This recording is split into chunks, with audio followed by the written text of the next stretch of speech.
بسم الله الرحمن الرحيم فمن يعمل مثقال ذرة خيرا يره ومن يعمل مثقال ذرة شرا يره ملوك الخلق أرباب الرهايا ونحن عبيد خلاك برايا إن افتخروه بديباج وخزيه كنحنا بالمرقع والعبايا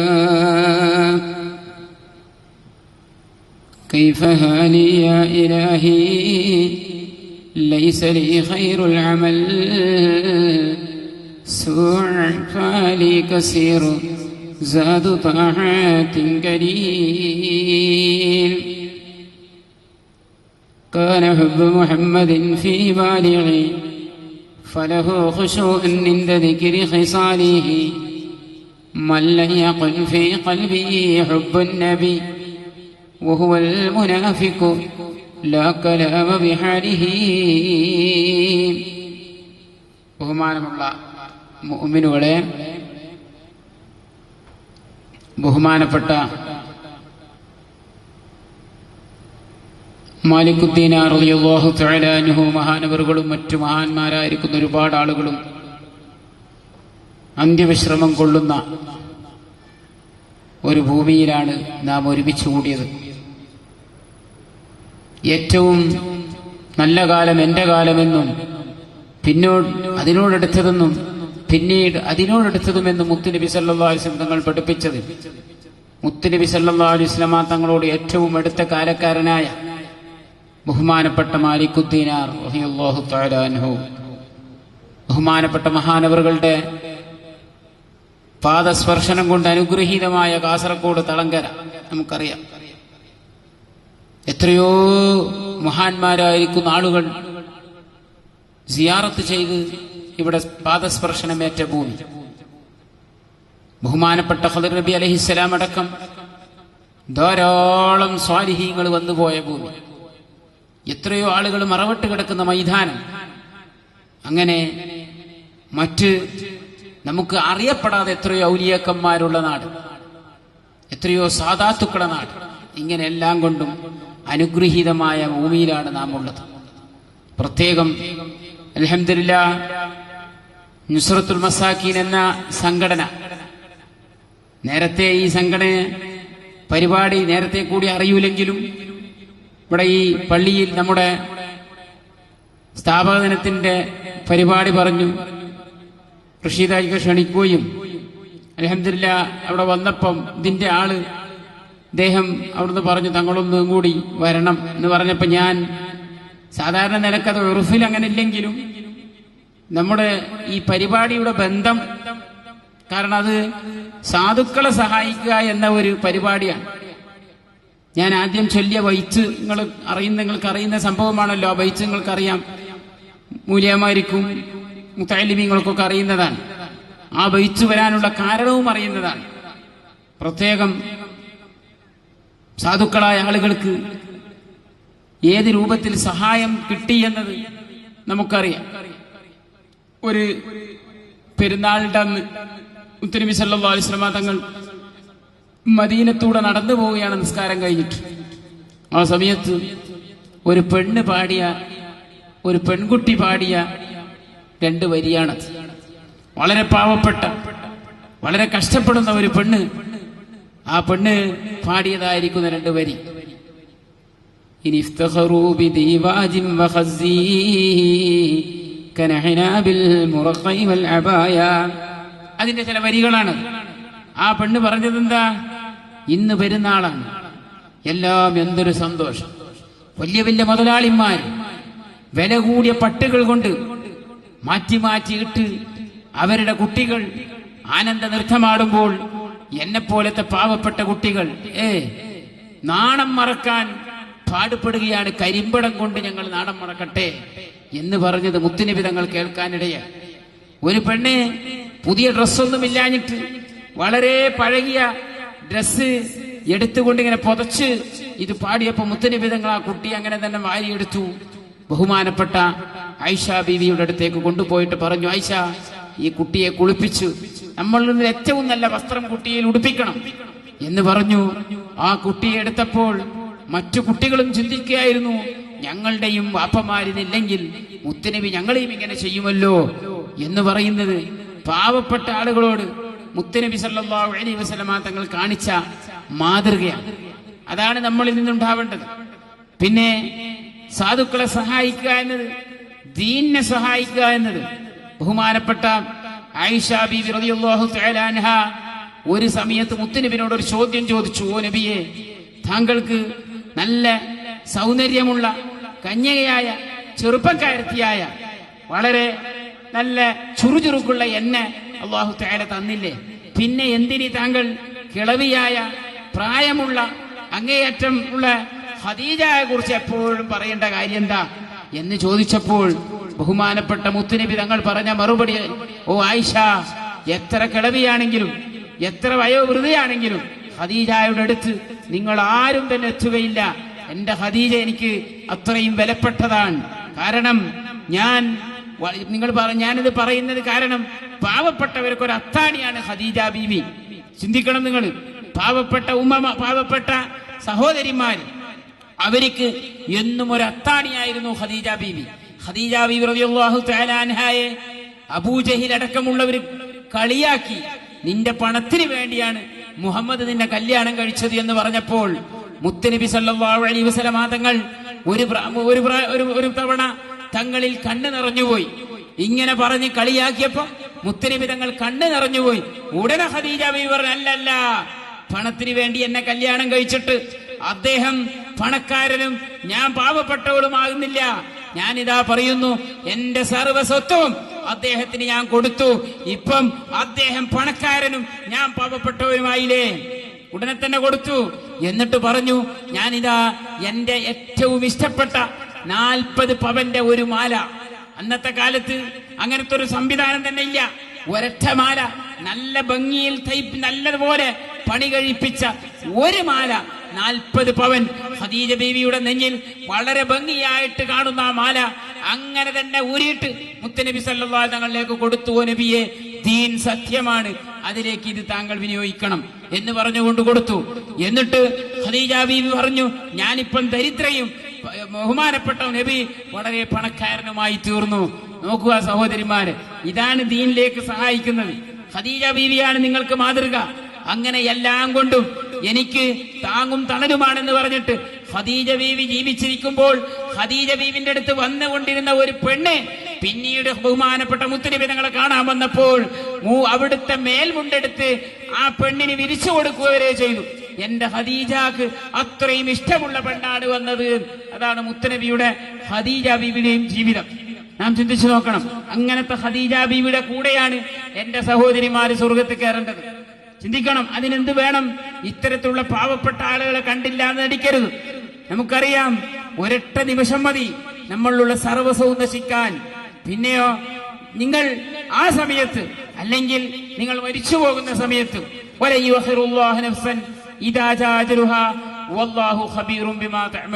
ഖുർആൻ പറയുന്നത്, നിങ്ങൾ ഒരു ലഹദത്ത് വരെ, ഒരു സെക്കൻഡ് വരെ നിങ്ങൾക്ക് ഞാൻ പിന്തിച്ചു തരൂല, നിങ്ങളെ ഞാൻ പിടികൂടുക തന്നെ ചെയ്യും. ആ സമയത്ത് നീ ധർമ്മം ചെയ്തുകൊള്ള, സദഖ ചെയ്തുകൊള്ള, സകാത്ത് കൊടുത്തുകൊള്ള, അങ്ങനെ പലതും നീ വിളിച്ചു പറയും. പക്ഷേ ഒന്നും കാര്യം ഉണ്ടാവില്ല. ആയതുകൊണ്ട് ഇത്തരത്തിലുള്ള വഅദിന്റെ സദസ്സുകൾ, ദിക്റിന്റെ മജ്ലിസുകൾ, ദുആന്റെ മജ്ലിസുകൾ, ഇതൊക്കെ നാം ഉപയോഗപ്പെടുത്തണം സഹോദരന്മാരെ, സഹോദരികൾ. ആയതുകൊണ്ട് ഇൻഷാ അല്ലാഹ് ദുആയിലേക്ക് കടക്കുകയാണ്. ഒരുപാട് കാര്യങ്ങൾ നമുക്ക് ദുആ ചെയ്യാൻ, പല കാര്യങ്ങളുമുണ്ട്. അതിന്റെ മുമ്പ് ഒരു 10 മിനിറ്റ് പ്രധാനപ്പെട്ട ചില ദിക്റുകൾ, നേരത്തെ അത് പറയണമെന്നുണ്ടായിരുന്നു, പക്ഷേ അവിടെ തിരക്ക് കാരണം പറ്റിയിട്ടില്ല. കാരണം നിസ്കാരത്തിന്റെ സമയമായി, പിന്നെ നമ്മുടെ ഈ പരിപാടി തുടങ്ങുകയും വേണം, അങ്ങനെ എല്ലാം കൊണ്ടും തിരക്ക്. അതുകൊണ്ട് ഒരു 10 നിമിഷം മാത്രം നിങ്ങൾ ചിന്തിക്കുക. 1-2 പ്രധാനപ്പെട്ട ദിക്റുകൾ ഞാൻ പറഞ്ഞു തരും. എന്റെ യുവാക്കൾ അത് പ്രത്യേകം ഇപ്പം ഇവിടെ റെക്കോർഡ് ചെയ്യുന്ന സൗകര്യമുണ്ട്. അതുകൊണ്ട് അതിൽ പ്രത്യേകം കേട്ടുകൊണ്ട് ആ ദിക്ർ നിങ്ങൾ പതിവാക്കണം. സ്വന്തത്തിൽ വേണമെങ്കിൽ നിങ്ങൾ മൊബൈലിലോ മറ്റോ റെക്കോർഡ് ചെയ്തു വെക്കുന്നത് കൊണ്ടും ദോഷമൊന്നുമില്ല. എനിക്ക് വാപ്പയിൽ നിന്നും അതുപോലെ പ്രധാനപ്പെട്ടവരിൽ നിന്നും എനിക്ക് ഇജാസിയത്തായി ലഭിച്ച 1-2 ദിക്റുകളാണ്. ബഹുമാനപ്പെട്ടവർ പറയുന്നു, ഇജാസിയത്ത് പ്രകാരം ഒരു അമല് ചെയ്യുകയാണെങ്കിൽ അത് ഗർഭാശയത്തുള്ള മനിയെ പോലെയാണ്, അതിന് വളർച്ചയുണ്ടാകും. മറ്റത് ഗർഭപാത്രത്തിന്റെ പുറത്ത് വീണ മനിയെ പോലെ ഉണങ്ങിപ്പിരിഞ്ഞു പോകും എന്നാ പറയുന്നത്. ആയതുകൊണ്ട് ഈ ദിക്റും മറ്റൊന്ന് രണ്ട് ഇമ്പോർട്ടന്റ് ആയ കാര്യങ്ങളും പറയും. അതിന്റെ ശേഷം നമ്മൾ മുസാഫഹത്ത് ചെയ്യുന്ന സമയത്ത് കഅബത്തിന്റെ കില്ല എല്ലാവർക്കും മുത്താൻ തരും. അത് നല്ല മനസ്സിരുത്തിക്കൊണ്ട് അത് ഒരു പ്രാവശ്യം തൊട്ടുമുത്തുക ഇൻഷാ അല്ലാഹ്. ശേഷം നമുക്ക് ദുആ ചെയ്യണം. ഫാത്തിഹയും ഇഖ്ലാസും മുഅവ്വിദത്തൈനി ഓതിയിട്ട് ദുആ ചെയ്യണം. പ്രത്യേകം ഓർമ്മ വേണം പറയാൻ പോകുന്ന ദിക്റുകൾ. ഇത് വാപ്പ ഞാൻ പറഞ്ഞു, നിങ്ങൾ പലർക്കും വാപ്പയെ പരിചയം ഉണ്ടാവില്ല. പക്ഷേ ഇപ്പോൾ ഞാൻ വിളിച്ചു കൊണ്ടുവന്ന റഷീദാജി അത്രയും വലിയ ബന്ധമായിരുന്നു അദ്ദേഹമായിട്ട്. വലിയ മഹാനാണ്. ഒരു പ്രാവശ്യം വല്യപ്പയെ കുറിച്ച് നിങ്ങൾ കേട്ട് കാണും. ബഹുമാനപ്പെട്ട നമ്മുടെ ഉള്ളാളന്തങ്ങൾ അദ്ദേഹത്തിന്റെ ഭാര്യ പിതാവാണ്. വാപ്പ സംസാരിക്കാണ്ടായപ്പോൾ വാപ്പയെ ഇരുത്തി വല്യപ്പ ഖുതുബിയത്ത് ചൊല്ലിയിട്ട് സംസാരിപ്പിച്ചു.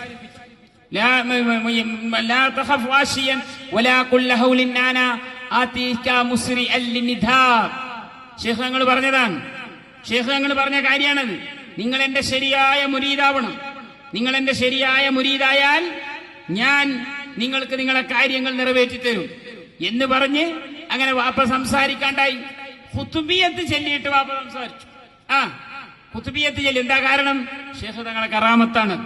മട്ടന്നൂർ അബ്ദുൽ അസീസാജി രോമത്തിൽ നിന്ന് രക്തം വരുമായിരുന്നു, ബ്ലഡ് ക്യാൻസറാണ്. മദ്രാസിൽ നിന്ന് മടക്കി അദ്ദേഹത്തെ ഇരുത്തിക്കൊണ്ട് ഖുതുബിയത്ത് ചൊല്ലി. അൽഹംദുലില്ലാഹ് അദ്ദേഹത്തിന് പൂർണ്ണ സുഖമായി. ഇന്നും മട്ടന്നൂർ ബസ് സ്റ്റാൻഡിൽ കച്ചവടം ചെയ്ത് മലബാർ ട്രേഡിംഗ് കമ്പനിന്റെ ഓണറാണത്. നിങ്ങൾ മനസ്സിലാക്കണം. അതുപോലെ മഹാന്മാരായിരിക്കും നമ്മുടെ ബഹുമാനപ്പെട്ട മാലിക്കുദ്ദീനാർ തങ്ങളുടെ മൈതാനി. നാം ചിന്തിക്കണം, ഒരുപാട് കാര്യങ്ങൾക്ക് നമുക്ക് ആവലാദികളും ദേവലാദികളും പറയാനുള്ള മഹാനാണത്. അപ്പൊ നമ്മുടെ കാര്യങ്ങൾക്ക് ഇവിടെ ഹൂരിയത്തുണ്ടാകും, തങ്ങളുടെ റൂഹ് ഇവിടെ ഹാജറുണ്ടാകും. അപ്പൊ നമ്മുടെ കാര്യങ്ങൾക്ക് നമ്മളോടൊപ്പം ആമീൻ പറയാനും നമ്മളോടൊപ്പം ദുആ ചെയ്യാനും മഹാനവറുകൾ ഉണ്ടാകും. നമ്മുടെ എല്ലാ പ്രയാസങ്ങൾക്കും നമുക്ക് ഇവിടുന്ന് ശമനം കിട്ടും. ആയതുകൊണ്ട് നമ്മൾ ദുആയിലേക്ക് കടക്കുക. അതിന്റെ മുമ്പ് ഒരു ദിക്ർ, ഫസ്റ്റ് ദിക്ർ അഊദു ബികലിമാത്തില്ലാഹി താമ്മാത്തി കുല്ലിഹാ മിൻ ശർരി മാ കുല്ലിഹാ വേണം. ഹദ്ദാദിൽ കുല്ലിഹ ഇല്ല, ഇവിടെ കുല്ലിഹ കൂട്ടണം. ബിസ്മില്ലാഹില്ലദീ ലാ യദുറു മഅ ഇസ്മി ശൈഉൻ ഫിൽ അർദി വലാ ഫിസ്സമാഇ വഹുവ സമീഉൽ അലീം. 3 പ്രാവശ്യം സുബഹിന്റെ ശേഷവും മഗ്രിബിന്റെ ശേഷവും. സഹോദരിമാര് നിസ്കാരം പറ്റാത്ത സമയത്തും ചെല്ലുന്നത് കൊണ്ട് വിരോധമില്ല. പിന്നെ അടുത്തത് മൂത്ര സംബന്ധമായ പ്രയാസമുള്ളവർക്ക് മൂത്രമൊഴിച്ചു കഴിഞ്ഞാൽ വീണ്ടും മൂത്രമൊഴിക്കണമെന്ന് തോന്നുക, അല്ലെങ്കിൽ ഒരു തുള്ളി മൂത്രം ഉറ്റിപ്പോവുക, വേദന വരിക, അല്ലെങ്കിൽ മറക്കിരുന്ന് കഴിഞ്ഞാൽ അസ്വസ്ഥത ഉണ്ടാകുക, ഇങ്ങനെയുള്ള മൂത്ര സംബന്ധമായ എല്ലാ പ്രയാസങ്ങൾക്കും ആണാവട്ടെ പെണ്ണാവട്ടെ ചെറുതിനും വലുതിനൊക്കെ അവർ സൂറത്തുൽ അന്നാമിന്റെ ആദ്യത്തെ 17 ആയത്ത്, അന്നാമിന്റെ ആദ്യത്തെ 17 ആയത്ത് ഒരു 1/2 ഗ്ലാസ് വെള്ളത്തിൽ മന്ത്രിക്കുക. എന്നിട്ട് അതെടുത്തു വെച്ച് രാവിലെ അത് വലത് കൈയിൽ പിടിച്ച് ഇടത് കൈയിൽ പിടിച്ച് വലത് കൈ ഇടത്തെ ഭാഗത്ത് അമർത്തി വെക്കുക. പ്രത്യേകം പറയുന്നത് ഓർമ്മ വേണം, റെക്കോർഡ് ചെയ്താൽ മതി. സ്പീഡിൽ പറയുന്നതുകൊണ്ട് ചിലപ്പം അത് ഗ്രഹിച്ചില്ല എന്ന് വരും. ഇടത് കൈയിൽ വെള്ളം പിടിക്കുക, വലത് കൈ ഇടത് ഭാഗത്ത് ചേർത്ത് വെക്കുക. എന്നിട്ട് ഈ പറയപ്പെട്ട അലം നശ്റഹ് സൂറത്ത് 7 പ്രാവശ്യം രാത്രിയിൽ മന്ത്രിച്ച അന്നാമിന്റെ അതേ വെള്ളത്തിൽ മന്ത്രിച്ച് വെറും വയറ്റി കുടിക്കുക. കുട്ടികൾക്ക് മറവിക്ക് വല്ലാതെ മറതിയുണ്ടെങ്കിൽ ചെറിയ മക്കൾക്ക് അവർക്ക് നാം സാധാരണ നാം ഉപയോഗിക്കുന്ന കറുത്ത മുന്തിരി, ജ്യൂസ് അടിക്കുന്നതല്ല, സാധാരണ ഡോക്ടർമാരൊക്കെ മരുന്ന് കടയിലൊക്കെ കിട്ടുന്ന കറുപ്പ് മുന്തിരിയാണ്. മഞ്ഞ മുന്തിരിയെക്കാളും നല്ലതാണ് കറുത്ത മുന്തിരി. ഈ കറുത്ത മുന്തിരി തേനിലിടുക. എന്നിട്ട് അതിൽ സനുഖ്രിഉക ഫലാ തൻസ 41 പ്രാവശ്യം തേൻ കലർത്തി മന്ത്രിക്കുക. 7 എണ്ണം വീതം വെറും വയറ്റിൽ കുട്ടികൾക്ക് കൊടുക്കുക. വളരെ നല്ല ഓർമ്മശക്തി കിട്ടും. അതുപോലെ വയറ് സംബന്ധമായ രോഗങ്ങൾക്ക്, വയറ്റിന്റെ അകത്ത് വേദന വരിക, അതല്ലെങ്കിൽ വയറിൽ അസ്വസ്ഥത ഉണ്ടാകുക, ദഹനക്കുറവ് വരിക, ഗ്യാസ് ട്രബിൾ ഉണ്ടാകുക, ഇങ്ങനെ വയറ് സംബന്ധമായ രോഗങ്ങൾക്കെല്ലാം പറ്റും. മണിക്കുന്തിരിക്കം വെള്ളത്തിലിട്ട് ആ വെള്ളം കുടിക്കുക. പ്രത്യേകം മന്ത്രിക്കേണ്ട ആവശ്യമില്ല അതിൽ. മണിക്കുന്തിരിക്കം, പിന്നെ കരിഞ്ചീരകം പൊടിച്ച് തേനിലിട്ട് ഫസയക്ഫീകഹുമുല്ലാഹു എന്ന് തുടങ്ങുന്ന ആയത്ത് നഹ്നു ലഹു ആബിദു വരെ സൂറത്തുൽ ബഖറ. ഫസയക്ഫീകഹുമുല്ലാഹു വഹുവ സമീഉൽ അലീം സിബഗത്തല്ലാഹി വ അഹ്സന മിനല്ലാഹി സിബഗത്തൻ നഹ്നു ലഹു ആബിദു 156. അതത് തെറ്റരുത്, എണ്ണം തെറ്റരുത്, കൃത്യമായിട്ട് വേണം. ഇത് വാപ്പയിൽ നിന്നും അതുപോലത്തെ പ്രധാനപ്പെട്ടവരിൽ നിന്നും കിട്ടിയ ഇജാസിയത്താണ്. അതിന്റെ അതതും അതേ പ്രകാരം പാലിക്കണം. ഇത് രാത്രിയിൽ മന്ത്രിച്ച് 1 സ്പൂണ് കഴിക്കുക. പ്രത്യേകം ഓർമ്മ വേണം. അതുപോലെ കുറച്ച് വലിയ മുത്തല്ലിമീങ്ങളോ അല്ലെങ്കിൽ +2 +1 ഒക്കെ കുട്ടികൾ, അത്രയും കുറച്ച് പ്രായമുള്ളവര്, അവർക്ക് അവർ പ്രധാനമായിട്ട് ചൊല്ലാൻ എല്ലാ സമയത്തും അല്ലാഹുമ്മ അസ്അലുക ഇൽമൻ ലാ യുൻസാ. ബഹുമാനപ്പെട്ട അബൂ ഹുറൈറ റളിയല്ലാഹു അൻഹു ചൊല്ലി മുത്തുനബി ആമീൻ പറഞ്ഞു. എന്താ അബൂ ഹുറൈറ താങ്കൾ പറഞ്ഞത്? എനിക്ക് മറതി വല്ലാതുണ്ട് നബിയെ, മറവില്ലാത്ത ഹൃദയം. ഞാൻ അങ്ങനെ ആവട്ടെ, ആമീൻ തങ്ങൾ പറഞ്ഞു. അങ്ങനെ പറഞ്ഞത് കാരണം മുത്തുനബി തങ്ങളുമായിട്ട് വളരെ അടുത്ത ബന്ധമുള്ള സഹാബത്ത് പറഞ്ഞതിനേക്കാളും കൂടുതൽ ഹദീസ് അബൂ ഹുറൈറ റിവായത്ത് ചെയ്തു. എന്താ കാരണം? മറവിയില്ലാത്ത ഹൃദയമുണ്ടായി. ആയതുകൊണ്ട് എന്റെ യുവ കുട്ടികൾ അത് പ്രത്യേകം ചൊല്ലാൻ ശ്രമിക്കുക. അതുപോലെ ഇബാദത്തിലുള്ള മടി മാറിക്കിട്ടാൻ ഇബാദത്ത് ചെയ്യണമെന്നുണ്ട്, പക്ഷെ മടി വരികയാണ്, കസിലുണ്ടാവുകയാണ്, വേണ്ടത്ര ഉത്സാഹം കിട്ടുന്നില്ലെങ്കിൽ യാ ഹയ്യാ ഖയ്യൂം യാ ബദിഉസ് സമാവാതി വൽ അർദ് യാ ദൽ ജലാലി വൽ ഇക്റാം അഹ്യ ഖൽബി ബിനൂരി മഅരിഫതിക യാ അല്ലാഹ് യാ അല്ലാഹ് യാ അല്ലാഹ്. ഈ ദിക്ർ 41 പ്രാവശ്യം ചൊല്ലുക. സുബഹിന്റെ ശേഷം, അസറിന്റെ ശേഷം, മഗ്രിബിന്റെ മുമ്പായിട്ട്. അതാണ് അതിന്റെ വക്ത്. പ്രത്യേകം ഓർമ്മ വേണം. അതുപോലെ മാറാതെ തലവേദന ഉള്ളവർക്ക് പ്രത്യേകം മുജറബാത്തിലൊക്കെ പറഞ്ഞതാണ്, പരീക്ഷിച്ചു നോക്കാം. ഒരുപാട് ഡോക്ടർമാരെ കാണിച്ചു, പെരുത്തു മരുന്ന് കഴിച്ചു, എന്നിട്ടും മാറ്റമില്ലാത്തവർക്ക് പുതിയ ഇരുമ്പിന്റെ ആണിയിൽ ഇതിനെ മുജറബാത്തിൽ പറയുന്ന അക്ഷരങ്ങൾ 70 പ്രാവശ്യം പറയുക. എന്നിട്ട് ഈ ആണിന്റെ അകത്തേക്ക് ഊതുക. എന്നിട്ട് ഒരാണി എടുത്ത് 7 പ്രാവശ്യം നെറ്റിയിൽ വെറുതെ വരക്കുക. അമർത്തി വരക്കണ്ട, വെറുതെ ഇങ്ങനെ വരക്കും പോലെ ചെയ്താൽ മതി. അക്ഷരം ഇങ്ങനെ എഴുതിയിടുക 7 പ്രാവശ്യം. ഇങ്ങനെ സ്ഥിരമായിട്ട് ചുരുങ്ങിയത് 70 ദിവസമെങ്കിലും ചെയ്യണം. എത്ര പഴകിയ തലവേദനയാണെങ്കിലും പോയി കിട്ടും. വളരെ നല്ല ഫായിദയുള്ള കാര്യമാണ്. അതുപോലെ തന്നെ പ്രത്യേകം കടം കൊണ്ട് വിഷമിച്ചവൻ, വല്ലാതെ കടമുണ്ട്, അവന് സലാമത്തായി കിട്ടണം. അവൻ സൂറത്തു തഹരീമിനെ സുബഹിന്റെ ശേഷവും സൂറത്തുൽ വാഖിയ മഗ്രിബിന്റെ ശേഷവും 90 ദിവസം തുടർച്ചയാക്കുക. വളരെ ഫായിദയുണ്ട്. ഓതാൻ പറ്റാത്ത സഹോദരിമാര് 90 ദിവസം കണ്ടിന്യൂ ആക്കാൻ പറ്റാതെ അവർക്ക് അതിന്റെ ഇടയിൽ അശുദ്ധി വന്നാൽ അത്തഹിയാത്തിലുള്ള സ്വലാത്ത്, ഇബ്രാഹിമി സ്വലാത്ത് 33 പ്രാവശ്യം പറഞ്ഞ് പിന്നീട് കളാ വീട്ടിയാൽ മതി. പ്രത്യേകം ഓർമ്മ വേണം. അതുപോലെ തന്നെ ഇത് പ്രത്യേകം ഓർമ്മിക്കാനാണ് ഈ കാര്യങ്ങൾ പറയുന്നത്. അതുപോലെ ഉപ്പ് കൊണ്ട് ഭക്ഷണം ആരംഭിക്കുക. 70ഓളം രോഗങ്ങൾക്ക് ശിഫ ഉണ്ട്. ഭക്ഷണം ഉപ്പിൽ ആരംഭിക്കുക. ഭക്ഷണത്തിന്റെ ശേഷം 2 കൈയും കഴുകുക. കൈ കഴുകിയതിന്റെ ശേഷം അതിന്റെ മുമ്പായിട്ട് കൈയിന്റെ വിരൽ ഈമ്പുകയാണെങ്കിൽ 90 രോഗങ്ങൾക്ക് ശിഫ ഉണ്ട്. ഇതൊക്കെ മുത്തനബി തങ്ങൾ പഠിപ്പിച്ച കാര്യമാണ്. അതുപോലെ കൈ കഴുകിയതിന്റെ ശേഷം കൈ തോർത്തുന്നതിന്റെ മുമ്പായിട്ട് നല്ലപോലെ കൈ വൃത്തിയാക്കിയതിന്റെ ശേഷം മുഖത്തെ കൊരക്കുകയാണെങ്കിൽ കുരു, കല, പാട് തുടങ്ങിയവർക്ക് ശമനം കിട്ടും. മുഖത്തിനുള്ള കുരു, കല, പാടൊക്കെ പോയി കിട്ടും. അതുപോലെ മൂത്രത്ത് തുപ്പുക, മറവി ഉണ്ടാകും. മൂത്രത്ത് തുപ്പുന്ന കുട്ടികള്, യുവാക്കള്, സ്ത്രീകള് ഇതൊക്കെ ഉണ്ടെങ്കിൽ മൂത്രത്ത് തുപ്പൽ നിർത്തുക. എത്ര മരുന്ന് കുടിച്ചാലും ശരിയാവില്ല, കാരണം മറവി വന്നുകൊണ്ടേയിരിക്കും. കറുത്ത ചെരുപ്പ് സ്ഥിരമാക്കുക. മാനസിക പ്രയാസമുണ്ടാകും. ഖബറിന്റെ മുകളിൽ നമ്മളറിയാം, നമ്മളെ ഈ മൈതാനിൽ ഒരുപാട് ഖബറിന്റെ മുകളിൽ പേരുണ്ട്. ആവശ്യമില്ലെങ്കിൽ വായിക്കാതിരിക്കുക. ആവശ്യമുണ്ടെങ്കിൽ ഒന്ന് നോക്കുന്നുണ്ട്, വിരോധമില്ല. സ്ഥിരം വായിച്ചുകൊണ്ടിരുന്നാൽ മറതി ഉണ്ടാവുകയും കണ്ണിന്റെ കാഴ്ചക്ക് കുറവ് സംഭവിക്കുകയും ചെയ്യും. അവരൊക്കെ രേഖപ്പെടുത്തിയതാണ്. അതുപോലെ തന്നെ വലയെടുക്കാത്ത വീട്, മണ്ണാമ്പലെടുക്കാത്ത വീട്, ദാരിദ്ര്യമുണ്ടാകും. ചെരുപ്പ് ഒരച്ചു നടക്കുക, ദാരിദ്ര്യം വരും. പൊട്ടിയ കണ്ണാടി സ്ഥിരം നോക്കുക, ദാരിദ്ര്യമുണ്ടാകും. ചൂര് മാച്ചിയുടെ ഈർക്കിൽ കൊണ്ട് പല്ലടയിൽ കുത്തുക, ദാരിദ്ര്യമുണ്ടാകും. ഉടുത്ത തുണിയിൽ മുഖം തോർത്തുക, ദാരിദ്ര്യം വരും. കുപ്പായം ഇട്ട നിലക്ക് തുന്നുക, ദേഹത്ത് ഇട്ടുകൊണ്ട് കുപ്പായത്തിന്റെ ബട്ടൺസ് പൊട്ടിയത് തുന്നുക, ദാരിദ്ര്യമുണ്ടാകും. ഇതൊക്കെ കിതാബുകളിൽ രേഖപ്പെടുത്തിയിട്ടുള്ള കാര്യമാണ്. നമുക്കറിയാം, നമ്മളിത് സ്ഥിരം പ്രവർത്തിച്ചാൽ നമുക്കതുകൊണ്ട് പ്രയാസങ്ങൾ ഉണ്ടാവാം. കാർച്ച് തുപ്പിയ കഫം അവശേഷിപ്പിക്കുക. ഒന്നുകിൽ കാലുകൊണ്ട് പരത്തിക്കളയുക, അല്ലെങ്കിൽ മണ്ണിട്ട് മൂടുക. രണ്ടും ശരിയായ നിലക്ക് ഉപേക്ഷിച്ചാൽ അതിന് ആഖിറത്തിൽ ചോദ്യം ചെയ്യപ്പെടുകയും ചെയ്യും. എന്തേ ഇങ്ങനെ നീ ചെയ്തു? മറ്റു കാര്യങ്ങൾക്ക് ചോദ്യം ചെയ്യപ്പെടുകയില്ലെങ്കിലും ചില പ്രയാസങ്ങൾ വരാം. അതുപോലെ മുടി, നഖം തുടങ്ങിയവ വീട്ടിന്റെ അകത്ത് നിന്ന് നഖം മുറിക്കുന്ന വീട്ടിന്റെ അകത്തുനിന്നാണെങ്കിൽ അതിന്റെ നഖത്തിന്റെ പൊട്ട് തെറിച്ചുപോയി, അത് ഉറക്കിയെടുക്കാൻ കിട്ടിയില്ലെങ്കിൽ അത് കാരണം ആ വീട് ദാരിദ്ര്യമുണ്ടാവാം, പ്രയാസമുണ്ടാവാം. നഖത്തിന്റെ പൊട്ട് തെറിച്ച് പോയിട്ടില്ലെങ്കിൽ കുഴപ്പമൊന്നുമില്ല, പക്ഷെ എന്തായാലും തെറിക്കും വീട്ടിന്റെ അകത്തുനിന്ന് മുറിക്കുമ്പോ. അപ്പൊ അതിനെന്ത് വേണം? ഒരു പേപ്പറോ മറ്റോ വരിച്ച് മുറിക്കാൻ പറ്റുള്ളൂ. എന്നിട്ട് മുറിച്ചതിന്റെ ശേഷം ഇത് കുഴിച്ചു മൂടുക. തലമുടിയായാലും ഇപ്പൊ പ്രത്യേകം കുഴിച്ചു മൂടുകയല്ലാതെ ഇതിനെ വെള്ളത്തിലിട്ട് ഒഴുക്കുകയോ അല്ലെങ്കിൽ എവിടെയെങ്കിലും കൊണ്ട് കളയുകയോ കത്തിച്ചു കളയുകയോ വേസ്റ്റ് കളയുന്നിടത്ത് കളയുകയോ ഒന്നും ചെയ്യരുത്.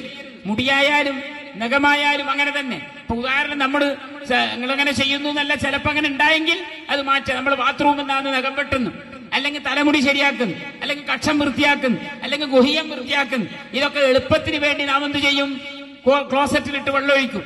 അതും പറ്റുകയില്ല. ക്ലോസറ്റിലിട്ട് വെള്ളമൊഴിക്കാതെ ഇതിനെ ഒരു കുഴി ഒഴിച്ചിട്ട് മൂടുക. ഞാൻ ചുരുക്കി പറയാൻ പോകുന്നു. അതുപോലെ ഉള്ളിത്തോലി കരിക്കുക.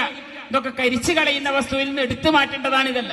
ഇങ്ങനെ ഒരുപാട് കാര്യങ്ങൾ. ഇതിൽ ഖുർആൻ ഓതാത്ത വീട് ബർക്കത്ത് കുറയും, നിസ്കാരം കളാക്കുന്ന വീട് ബർക്കത്ത് കുറയും. അതുപോലെ പെരുത്ത് കാര്യങ്ങളുണ്ട്. ഭാര്യാഭർത്താക്കൾ തമ്മിൽ ഷണ്ട ഉണ്ടാകും. ഏത് കാര്യം അവരുടെ മനി ഒരു വസ്ത്രത്തിൽ കൂടിച്ചേർന്നാൽ വേണ്ടത്ര സ്നേഹം വർദ്ധിക്കുകയില്ല. ഇതൊക്കെ പ്രത്യേകം ബഹുമാനപ്പെട്ട അലി ബിൻ അബി താലിബ് തങ്ങളൊക്കെ ചരിത്രം എടുത്ത് വായിച്ചാൽ കാണും. ഒരുപാട് കാര്യങ്ങൾ അതിൽ രേഖപ്പെടുത്തിയിട്ടുണ്ട്. അപ്പൊ നമുക്ക് ജീവിതത്തിൽ പ്രാവർത്തികമാക്കേണ്ട കാര്യങ്ങളാണ് ഈ പറഞ്ഞത്. അപ്പൊ ദുആന്റെ മജ്ലിസിൽ ഹദ്ദാദ് മൗലൂദ് ഖുതുബിയത്ത് റാത്തീബ് ഏത് ചൊല്ലിയാലും അത് ചെല്ലുമ്പം ഒരു പാത്രത്തിൽ അരിയും ഉപ്പും വെച്ച് ദുആ ചെയ്യുക വീട്ടിന്റെ അകത്ത്. അതിന്റെ ശേഷം അത് നമ്മൾ ഉപയോഗിക്കുന്നതിലേക്ക് കലർത്തുക. വലിയ ബർക്കത്താണ്. അതുപോലെ സഹോദരിമാർക്ക് ലാ ഇലാഹ ഇല്ലാ അൻത സുബ്ഹാനക ഇന്നി കുന്തു മിനൽ ളാലിമീൻ ദിക്ർ. ഗർഭിണിയാണെങ്കിൽ അവളെ ഫസ്റ്റ് മുതൽ ചൊല്ലി അവളെ പ്രസവ വേദന കിട്ടുന്നവരെ ചെല്ലുക. സൂറത്ത് ഓതുക. പ്രസവത്തിന് ഒരു ബുദ്ധിമുട്ടുണ്ടാകുകയില്ല. ഇത് അവളെ വയറിന്റെ മുകളിൽ വെച്ച് ഓതുകയാണെങ്കിൽ എടുത്തു മഹാന്മാര് പറഞ്ഞതാണ്. ഈ പറയപ്പെട്ട എല്ലാ കാര്യങ്ങളും ഇനിയും ഒരു അനവധി കാര്യങ്ങളുണ്ട്. സമയക്കുറവാണ്. ഇനി ഇൻഷാ അല്ലാഹ് നമുക്ക് ഒരു ഫാത്തിഹ, ഇഖ്ലാസ്, മുഅവ്വദത്തൈൻ ഓതണം. അതിന്റെ ശേഷം എല്ലാ കാര്യങ്ങളും ഉൾപ്പെടുത്തിയിട്ട് ചെറിയൊരു ദുആ നമുക്ക് ചെയ്യാം. അതിന്റെ കൂടെ ഈ കഅബത്തിന്റെ കില്ല ഞാൻ നിങ്ങളിലേക്ക് തരും. നിങ്ങൾ തൊട്ടുമുത്തുകയും ചെയ്യുക. പിന്നെ നിങ്ങൾ എല്ലാവരും ഒരു ഫാത്തിഹയും 3 ഖുൽ ഹുവല്ലാഹു അഹദും ഓതുക. ദിവസം ഓതണം. തങ്ങളുടെ ഉപ്പാപ്പന്മാർ റസൂലുള്ളാഹി തങ്ങൾ വരെയുള്ള 41ാമത്തെ വാപ്പയാണ് മുസ്തനബി. എന്റെ 41ാമത്തെ വാപ്പ. അവരുടെ എല്ലാവരുടെ പേരിലും ഒരു 11 പ്രാവശ്യം ഖുൽ ഹുവല്ലാഹു അഹദും ഒരു ഫാത്തിഹയും ദിവസം ഓതണം. എല്ലാ ദിവസവും ഓതുക. എന്നിട്ട് പറയുക തങ്ങൾ ഉപ്പാപ്പന്മാരെ വല്ല ഹദിയ ചെയ്തു. ഓതാൻ പറ്റാത്തവര്, ഓതാൻ സാധിക്കാത്തവര്, ഇപ്പൊ ഓതാൻ പറ്റുന്നില്ലെങ്കിൽ അവര് അത്തഹിയാത്തുള്ള സ്വലാത്ത് ഇല്ല. എല്ലാ ഉപ്പാപ്പന്മാരും പെരുത്ത ഉലിയക്കന്മാർ നിങ്ങൾ അറിയും. തുകലെടുക്കയുള്ള ഫഖറുദ്ദീൻ തങ്ങൾ വലിയ മഹാനാണ്. ആ നാട്ടിലൊരാൾ മരിച്ചു എന്ന് വിധി എഴുതി. ഒരാൾ മരിച്ചു. അവിടെ ഇരുമ്പളങ്കാരൻ മരിച്ചപ്പോ അയാൾ എല്ലാരും പറഞ്ഞ അവൻ മരിച്ചു. എല്ലാരും കാണാൻ പോയി. തങ്ങളും പോയി. തങ്ങൾ പോയപ്പം തങ്ങൾ പറഞ്ഞു ഇയാൾ മരിച്ചിട്ടില്ല. ഉണ്ടായ സംഭവമാണ്. ഇയാൾ മരിച്ചിട്ടില്ല എന്ന് പറഞ്ഞു. അപ്പൊ ഒരു കേക്കം പ്രദേശാണല്ലോ, നമ്മുടെ ടൗണൊന്നും അല്ല, ഉള്ളോട്ടാണ്. അപ്പൊ അവരുടെ ആളുകൾ എന്ത് പറഞ്ഞാ തങ്ങളെന്ത് ചെല്ലുന്ന ഇയാള് മരിച്ചല്ലോ, ഇനി പിന്നെ ഒന്നും അതെ പറ്റൂല, മരിച്ചിട്ടില്ല എന്ന്. അപ്പൊ പിന്നെ തങ്ങളുടെ ഭാഗത്ത് കുറച്ചാള് ഡോക്ടറുടെ ഭാഗത്തുമായി. ഡോക്ടർ പറഞ്ഞു മരിച്ചു, തങ്ങൾ പറഞ്ഞു മരിച്ചിട്ടില്ല. അപ്പൊ തങ്ങൾ എന്ത് പറഞ്ഞു? ഞാനൊരല്പം വെള്ളം ഊതിത്തരാന്ന്, മന്ത്രിച്ചു തരാന്ന് പറഞ്ഞു. തങ്ങൾ വെള്ളം മന്ത്രിച്ചു കൊടുക്കലുണ്ട്. അപ്പൊ എന്റെ വെള്ളം അയാൾക്ക് തൊള്ളയിലെത്തിയാൽ നിങ്ങൾക്കത് കാണാന്ന് പറഞ്ഞു. അങ്ങനെ അവരൊന്ന് വെള്ളം മന്ത്രിച്ചു. അവര് വായിലൂടെ കയ്യിലൊക്കെ ഇട്ട് കുത്തിയിട്ട് അങ്ങ് കുടിപ്പിച്ചു. മരിച്ചാക്കാ കുടിപ്പിക്കുന്നു. കുടിച്ച് ആ വെള്ളം ഉള്ളിലേക്ക് എത്തിയപ്പോ അയാൾ കണ്ണു തുറന്നു. അറിയുകള് ഉണ്ടായ സംഭവമാണ്. മരിച്ചിട്ടില്ല. അപ്പം തങ്ങൾക്കത് മനസ്സിലായി. മരിച്ചാൾ ഹയാത്തായതല്ല, മരിക്കാതെ തന്നെ മരിച്ചു എന്ന് വിധി എഴുതിയതാ. പക്ഷെ തങ്ങളെ കൊണ്ടത് ഹയാത്തായി കിട്ടി. ഇങ്ങനെ പെരുത്ത അസറുള്ള ആളുകളാണ് ഇവരൊക്കെ. അപ്പൊ അവരൊക്കെ ദുആയും ബർക്കത്തും നമുക്ക് കിട്ടും. അതാ ഞാൻ പറഞ്ഞു വരുന്നത്. ഇപ്പൊ നിങ്ങൾക്ക് ആർക്കും പരിചയമില്ലെങ്കിലും പരിചയക്കാരായ ആളുകൾ നമ്മുടെ മജ്‌ലിസിലുണ്ടല്ലോ, അവർക്കൊക്കെ ഇത് അറിയാം. അപ്പൊ അവര് നമ്മളെല്ലാ കാര്യങ്ങളും ഉൾപ്പെടുത്തിയിട്ട് ഇൻഷാ അല്ലാഹ് നമ്മുടെ കുട്ടികൾക്ക് വേണ്ടിയും എല്ലാവർക്കും വേണ്ടി നമുക്ക് ദുആ ചെയ്യണം. അല്ലാഹു സുബ്ഹാനഹു തആല നമ്മളെ ഈ ഒരുമിച്ച് കൂടൽ അവൻ നമുക്ക് ഏറ്റവും വലിയ ഇബാദത്തായി മാറ്റി തരുമാറാകട്ടെ. ഈ നുസ്രത്തുൽ മസാക്കി എന്ന് പറയുന്ന നമ്മുടെ ഈ സംഘടന ഇപ്പം വളരെ കുറഞ്ഞ ആളുകളെ ഞാനിവിടെ കാണുന്നുള്ളൂ. നമ്മളെ സംബന്ധിച്ചിടത്തോളം അത് പോരാ. നിങ്ങളെ ഇവിടുത്തെ ഈ മഹലിനെ സംബന്ധിച്ചിടത്തോളം ഇതൊരു ആളേ അല്ല, എനിക്കറിയാം. പക്ഷെ എന്തോ സമയക്കുറവും ലൈറ്റ് ആയതുകൊണ്ടായിരിക്കാം. പക്ഷെ ഇത്തരത്തിലുള്ള പ്രവൃത്തിയിൽ അൽഹംദുലില്ലാഹ് നല്ല പോലെ സഹായിച്ചിട്ട് മുന്നിട്ടിറങ്ങേണ്ട ഒരു സംരംഭമാണിത്. അതൊന്നും പ്രത്യേകം പറയേണ്ട, ഈ ഭാഗത്ത് എല്ലാവർക്കും അറിയുന്ന കാര്യമാണ്. അപ്പൊ ഇതിന് സഹായിക്കുന്ന എല്ലാവർക്കും റബ്ബ് സുബ്ഹാനഹു തആല അർഹമായ പ്രതിഫലം ജന്നാത്തുൽ ഫിർദൗസിൽ നൽകി മുത്തുനബിന്റെ കൂടെ ജാറായിട്ട് സ്വർഗ്ഗത്തിൽ അല്ലാഹു തആല ഒരുമിച്ച് കൂട്ടി തരുമാറാകട്ടെ.